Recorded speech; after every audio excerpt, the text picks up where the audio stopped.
been any thought of, if we gave people trash cans, as is done in many of our suburban community, what a cost and what potential impact that would have on our litter index?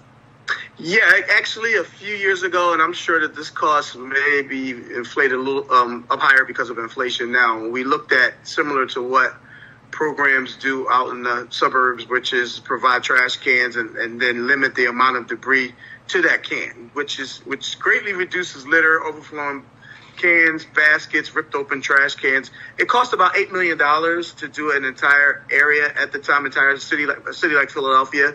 And then it was a maintenance contract program with Rear Pacific. I think that was the name of the company that we looked at to try to do this type of program. Scott McGrath can verify that as well.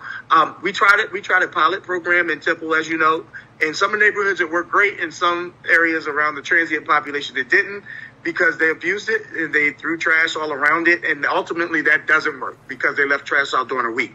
But the residents that was just north of that did great with it. They kept their trash can in a neat and orderly fashion. I saw this program when we went to Baltimore, up in certain areas of the city, and they didn't have a place to store trash. I think that's the biggest reason why we see residents illegally dumping, because they don't want to keep it in their house. They don't have a yard where we collect from. It's very difficult to travel from. So giving them that option to have it stored on a sidewalk in a neat and orderly fashion does work, but you're going to have cooperation from communities and neighborhoods. If they abuse it, it then has the ultimate reversal effect where it becomes sloppy litter dumping neighborhoods. So we had to take those cans away from that block, but most of the other areas did very well with it. So I think it's a viable program that we could look at.